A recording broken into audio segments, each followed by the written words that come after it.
하나님 아버지, 태국을 출발해서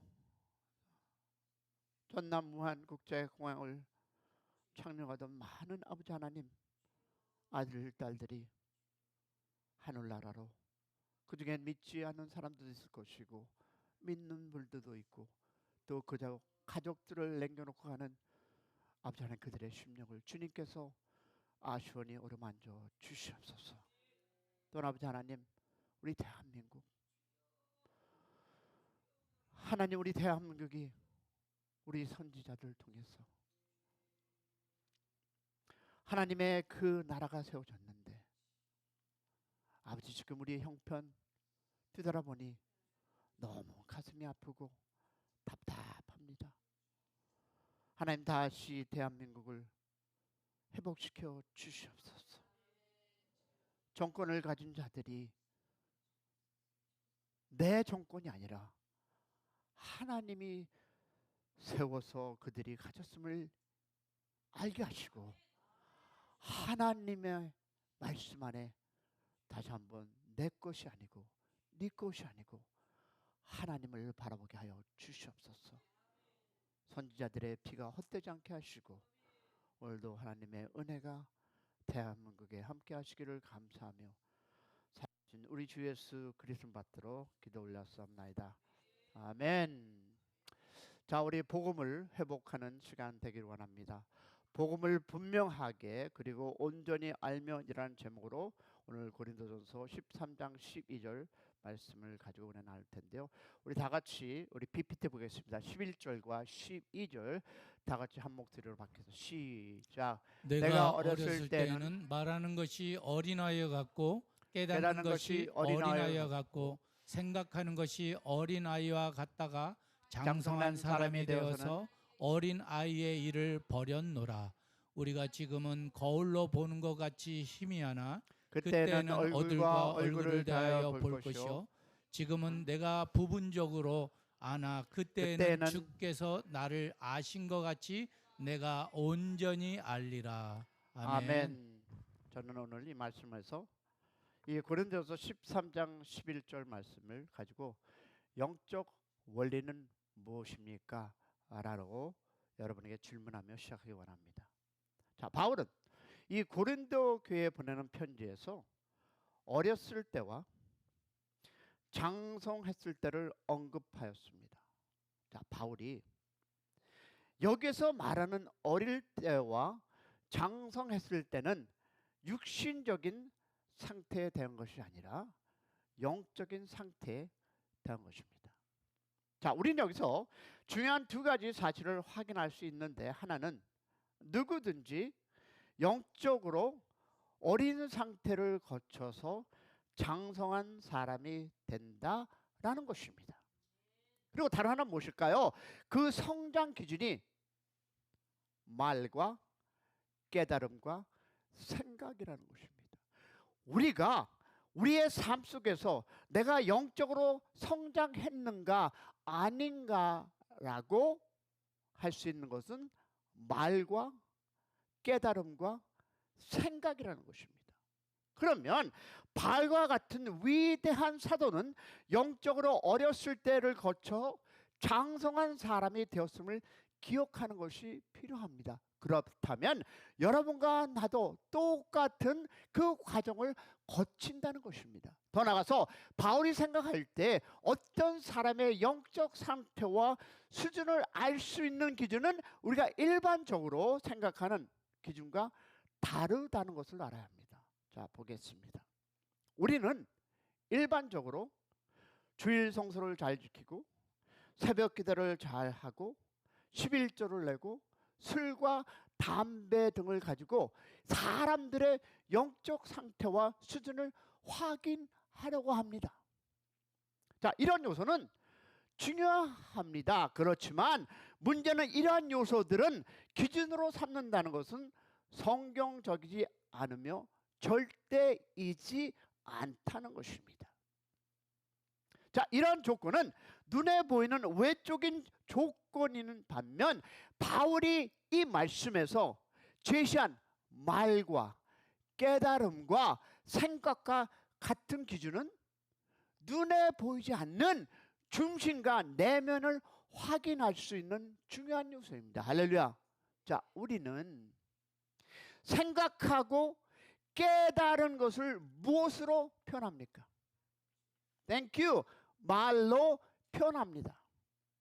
그러기에 말과 깨달음과 이 생각은 전혀 다른 기준이 아니라 서로 커넥트, 연결되어 있음을 봅니다. 믿으시면 아멘. 즉 우리는 말을 들어보면, 뭐라 그랬죠 제가요? 말을 들어보면 그 사람이 가진 깨달음과 기준과 생각의 깊이를 확인할 수 있습니다. 그런 측면에서 어떤 사람의 영적 상태와 수준과 그 사람의 무엇을 말을 들어보면 알 수 있는 것입니다. 영적 성장이란 여러분 말이 달라지는 것은 아닙니다. 영적 성숙이란 말이 달라지는 것입니다. 할렐루야. 즉 말의 변화가 없으면 영적 변화는 존재하지 않습니다. 여러분 속사람이 달라진다는 것은 말로 드러나기 때문입니다. 말은 여러분 속사람의 열매입니다. 제가 한 가지 충고할게요. 나는 그저 재밌게 그저 서로 웃으려고 던지는 이 말은 솔직히 여러분의 마음에 있는 말을 던지는 것입니다. 아 농담이야. 여러분 그럴까요? 나름대로 자기가 가지고 있는 이 속사람을 던집니다. 여러분 우리는 이 말이 달라졌다는 것은 입이 달라졌다는 표현입니다. 믿으시면 아멘. 말과 입이 달라졌다는 것은 1차적으로 말하는 내용이 달라졌다는 의미입니다. 자 그러면 우리가 고린도전서 13장 12절에서 그 영적 원리를 무엇일까요? 우리가 지금은 무엇이다? 거울을 보는 것 같이 희미하나 그때에는 얼굴과 얼굴을 대하여 볼 것이다. 그러면 이 고린도전서 13장 12절에 보니까 지금은 내가 부분적으로 아나 그때에는 주께서 나를 아신 것 같이 내가 온전히 알리라. 자 바울의 말씀에서 지금 now 그때에 대해서 말하고 있는데요. 지금은 현재이고 그때는 미래입니다.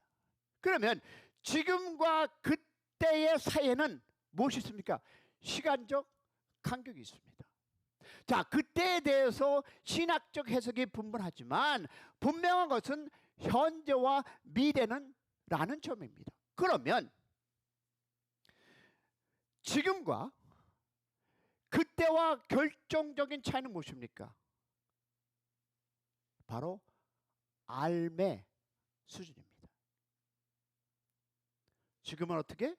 희미하게 하나 그때는 분명하게 압니다. 자, 지금은 부분적으로 아나 그때는 온전하게 압니다. 그러면 분명하게 아는 것과는 차원이 다르죠.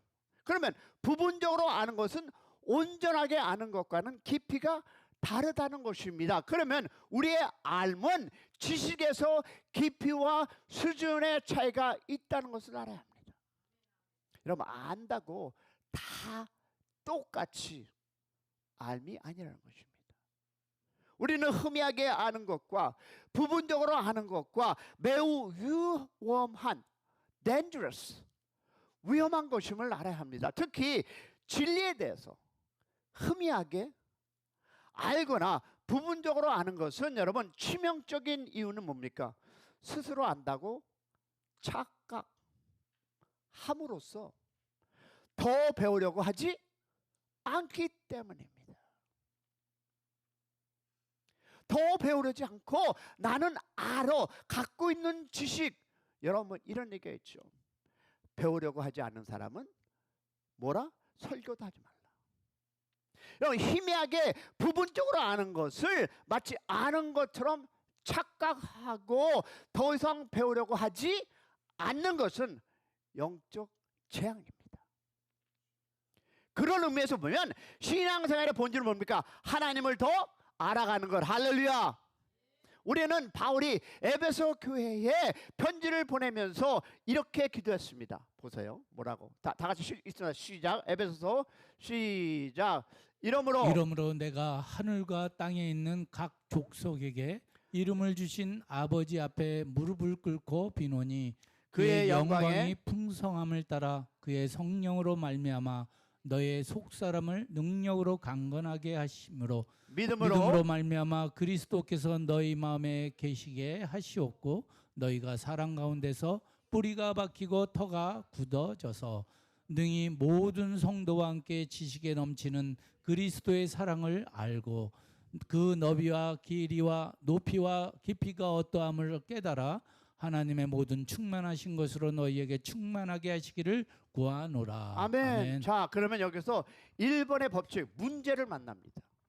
자, 그것을 우리가 창세기 40장 14절 15절 있습니다. 시작. 당신이 잘 되시거든 나를 생각하고 내게 은혜를 베풀어서 내 사정을 바로에게 아뢰어 이 집에서 나를 건져 주소서. 나는 히브리 땅에서 끌려온 자여 여기서도 옥에 갇힌 일을 행하지 아니하였나이다. 자, 당신들이 보겠습니다. 나를 이곳에 팔았다고 해서 근심하지 마소서. 한탄하지 마소서. 하나님의 생명을 구원하시려고 나를 당신들보다 먼저 보내셨나이다. 아멘. 자, 그러면 여기서 함께 보겠습니다. 여기에서 나눈 말 같고 요셉이 어땠습니까?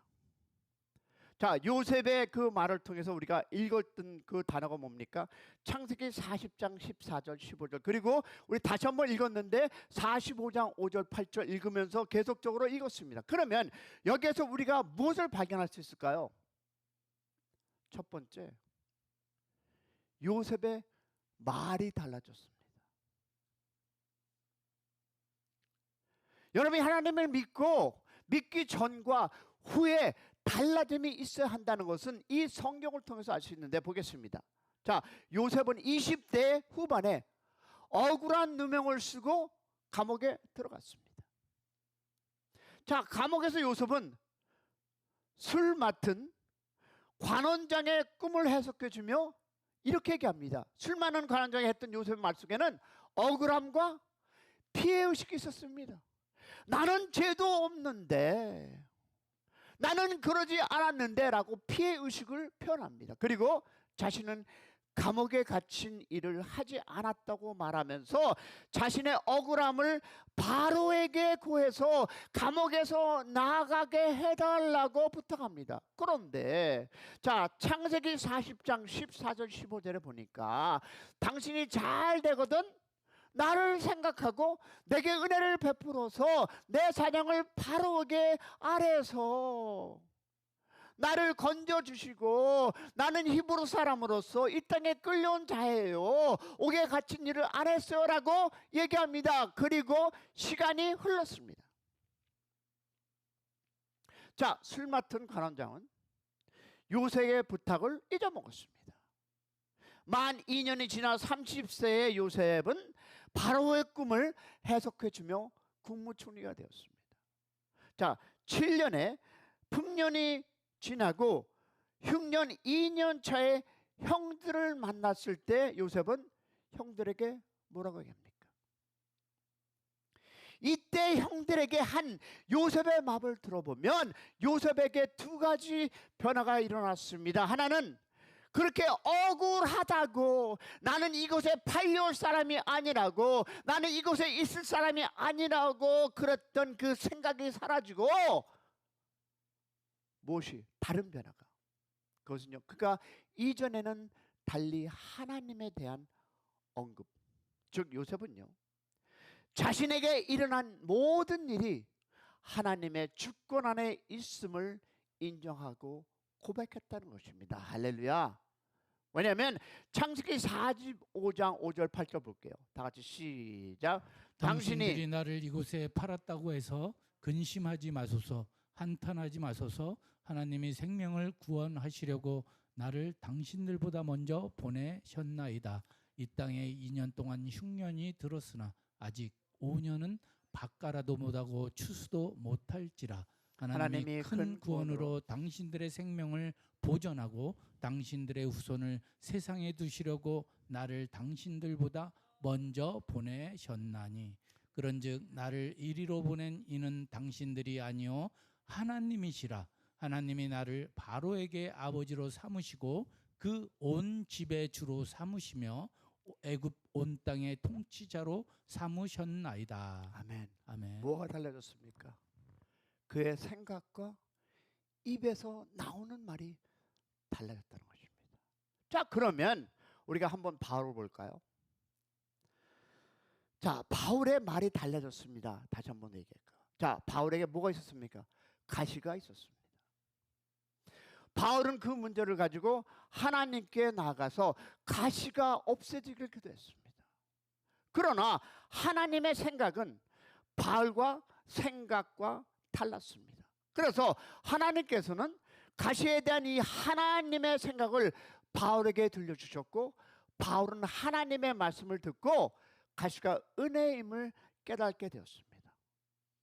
다시 말해서 약할 때 강함이라는 위대한 진리를 깨닫게 되자 바울의 말이 달라졌습니다. 이제 가시를 없애달라고 기도하지 않고 오히려 가시를 자랑하는 말이 되었습니다. 보겠습니다. 고린도후서 12장 7절 10절 나옵니까? 날마다 숨쉬는 순간마다 내 앞에 어려운 일 보내 주님 앞에 이 몸을 맡길 때. 아닙니다. 자, 읽겠습니다. 제가 읽습니다. 여러 계시를 받은 것이 지극히 크므로 너무 자만하지 않게 하시려고 내 육체에 가시 곧 사탄의 사자를 주셨으니 이는 나를 쳐서 너무 자만하지 않게 하려 하심이라. 이것이 내게서 떠나가게 하기 위하여 내가 3번 주께 간구하였더니 나에게 이르기를 내 은혜가 내게 족하도다. 이는 내 능력이 약한 데서 온전하며 하여짐이라 하신지라. 그러므로 도리어 크게 기뻐함으로 나의 여러 약한 것들에 대하여 자랑하리니 이는 그리스도의 능력이 내게 머물게 하려 함이라.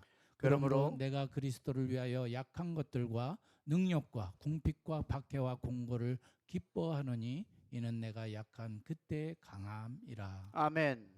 자, 그러면 여기서 이 말씀을 통해서 우리가 몇 가지 교훈을 나누겠습니다. 우리가 이 변화된 확인을 나눌 텐데요. 보세요.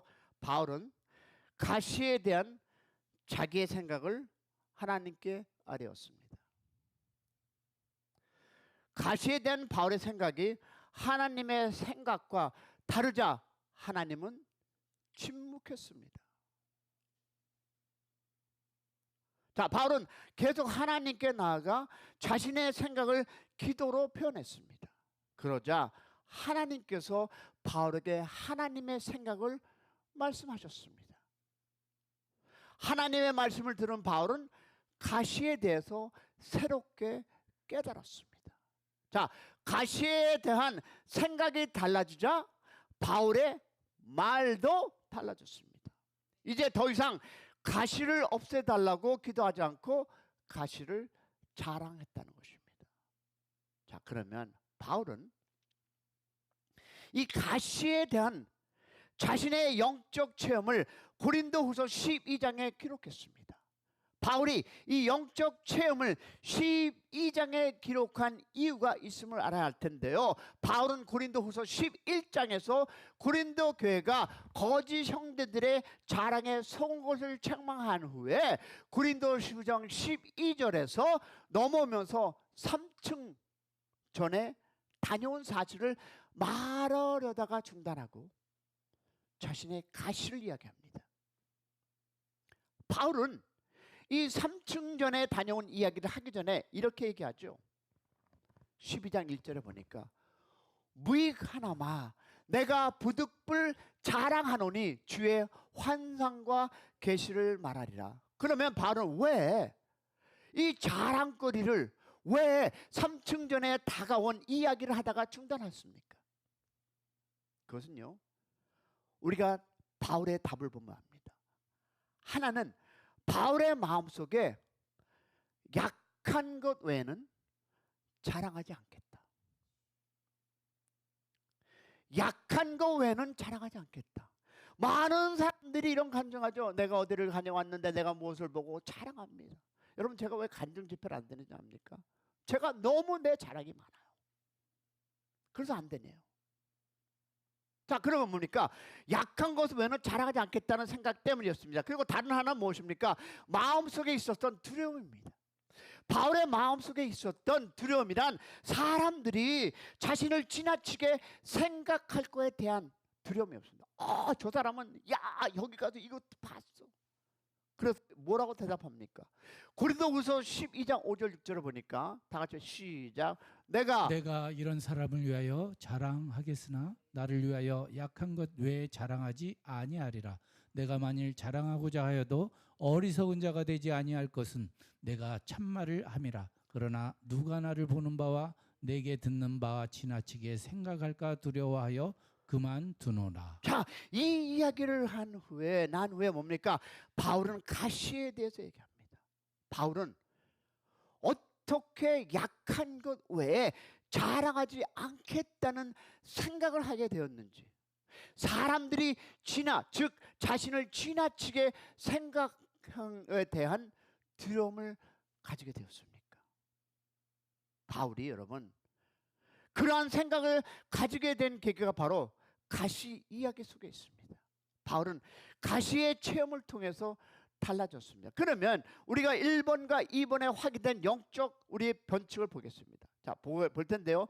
빌립보서 3장 7절 8절, 이것이 여러분의 고백이 되어야 합니다. 시작. 그러나 무엇이든지 내게 유익하던 것을 내가 그리스도를 위하여 다 해로 여길 뿐더러 또한 모든 것을 해로 여김은 내 주 그리스도 예수를 아는 지식이 가장 고상하기 때문이라. 내가 그를 위하여 모든 것을 잃어버리고 배설물로 여김은 그리스도를 얻고. 바울은요, 빌립보서 즉 디모데에게 보내는 그 편지에서 자신이 하나님을 대적하는 교회를 핍박한 것은 믿지 아니할 때라고 행했다고 고백합니다. 디모데전서 1장 13절에. 그러면 여기에서 볼 단어는 뭡니까? 믿음과 알에 대한 관계를 알 수 있습니다. 우리는 여러분 모르는 것을 믿을 수 없습니다. 모르는 것을 믿는다면 그것은 진정한 믿음이 아닙니다. 지식이 있다고 다 아는 것은 아니지만 그래도 분명한 것은 모른다는 것은 믿는 것에 불가능하다는 것입니다. 모른다는 것을 믿는 것은 불가능하다는 것이고요. 믿으려면 믿음의 대상과 내용에 대해서 알아야 합니다. 할렐루야. 그래서 공부해야 합니다. 보세요.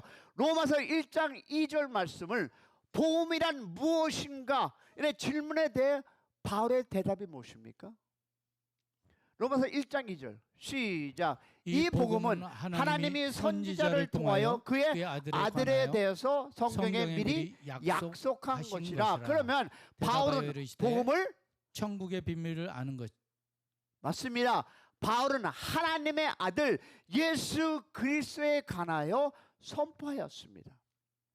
그러기에 바울이 빌립보에서 예수를 아는 지식이 가장 고상하다고 한 말은 복음을 아는 지식이 가장 고상하다 바꾸어서 표현해도 전혀 문제가 없는 것입니다. 할렐루야. 그러면 하나님께서 약속대로 아들을 보내주셨지만 어떤 사람은 하나님의 아들을 알아보았고 어떤 사람은 하나님의 아들을 알아보지 못했습니다. 예수님을 하나님의 아들 메시아로 알아보는 것은 하나님께서 들어보세요. 허락하신 사람들에게만 일어나는 기적과 같은 일입니다. 할렐루야. 안 믿으십니까? 여러분이 예수 믿는 것이 여러분 기적입니다. 근데 아멘이 좋은 것은 그럴까요? 하는 의문이 아닐까요? 그래서 주님은 제자들에게 이렇게 선포합니다. 볼 텐데요. 마태복음 13장 11절 볼 텐데 예수님을 메시아로 알아본 베드로에게도 다음과 같이 마태복음 16장 10절 보겠습니다. 시작. 13장 11절 먼저 시작. 대답하여 이르시되 천국의 비밀을 아는 것이 너에게 허락되었으나 그들에게는 아니 되었나니. 여러분, 이것이 기적 아닙니까? 여러분이 예수를 안다는 것은 하나님의 주신 은혜임을 기억하시기를 소망합니다. 그리고 마태복음 16장 17절을 보니까 시작. 예수께서 대답하여 이르시되 바요나 시몬아 내가 복이 있도다. 이를 내게 알게 한 이는 혈육이 아니요 하늘에 계신 내 아버지시니라. 누가 알게 했습니까? 내가 똑똑해서? 내가 좀 잘나서? 내가 부모 때문에? 아닙니다. 혈육이 아니요 하늘에 계시는 아버지. 할렐루야. 그러면 베드로는 예수님을 가장 가까이 따르며 주님의 칭찬과 책망을 동시에 들었던 사람이었습니다. 그런 모든 영적 경험을 했던 베드로가 죽음을 앞둔, 즉 눈앞에 보았을 때 편지를 보내면서 신앙생활이란 무엇인가에 대해 성경적 답을 우리에게 제시합니다. 그것이 바로 오직 우리 주 예수 그리스도의 은혜와 그를 아는 지식인 자라라고 베드로후서 3장 18절에 선포합니다. 할렐루야. 그러면 예수 그리스도의 은혜와 그를 아는 지식을 합하면 바울이 말한 예수를 아는 지식은 곧 복음에 대한 지식이 됩니다. 예수님이 하나님의 아들 그리스도이심을 알아본 베드로는 복이 있다라고 칭찬을 들었습니다. 바로 예수님에 대한 지식이 가장 가치 있다고 말하면서 다른 모든 것은 배설물로 비할 정도로 복음에 대한 지식의 가치를 높이 평가했습니다. 할렐루야. 그러면 우리의 현실은 어떻습니까? 복음의 가치를 모른다는 것은 복음을 모른다는 것을 의미합니다. 복음을 소유하고 있어도 그 가치를 몰라서 여전히 가난의식에 사로잡혀 살고 있지는 않은지 스스로 돌아봐야 합니다. 여러분, 바울도 복음을 모를 때가 있었습니다. 바울은 디모색 도상에서 예수님을 만나 복음을 알고 믿게 되었습니다. 그런데 바울은요, 아라비아 광야와 고향에서 시간을 보내고 주님을 더 깊이 알게 되었습니다. 우리는 진리에 대한 알매 있어서 두 상태가 있음을 살펴봅니다. 하나는 희미하게 부분적으로 아는 알미고 다른 하나는 분명하게 온전히 아는 알미입니다. 그러면 이 영적 원리는 복음에 대한 알매도 그대로 적용됩니다. 이것을 먼저 바울을 통해서 확인해 보겠습니다. 자, 다메섹 도상에서 주님을 만나기 전까지 바울의 영적 상태는 누구였습니까? 바리새인이었습니다. 그는 그리스도인이 아니었습니다. 그때를 바울은 복음에 무지하였을 때라고 말합니다. 그리고 디모색 도상에서 주님을 만난 바울은 회심을 하고 다메섹에 도착하여 예수 그리스도, 즉 예수가 그리스도라고 증거하며 많은 유대인들을 당황하게 하였습니다. 그 바울이 어떻습니까? 아라비아 강야와 길리기아 그 다소에서 시간을 보낸 후 안디옥 교회에 와서 등장합니다. 그리고 다메섹 도상에서 주님을 만난 후 많은 시간이 흘렀고 바울의 복음에 대한 알은 더욱 분명해지고 깊어졌습니다. 바울을 복음을 가지고 유대계 지배인들, 즉 지도인들과 거짓 교사들을 이론적으로 이길 수 있을 만큼 복음에 대한 깊은 지식을 소유한 사람이 된 것입니다. 그것이 여러분 우리가 얘기하는 훈련입니다. 그 훈련 시간이 겉으로 보면 생산성 없는 시간처럼 보일 수 있지만 그 시간이 없었다면 바울은 하나님께 그렇게 쓰임받을 수 없었을 것입니다. 기억하시기 바랍니다. 교회는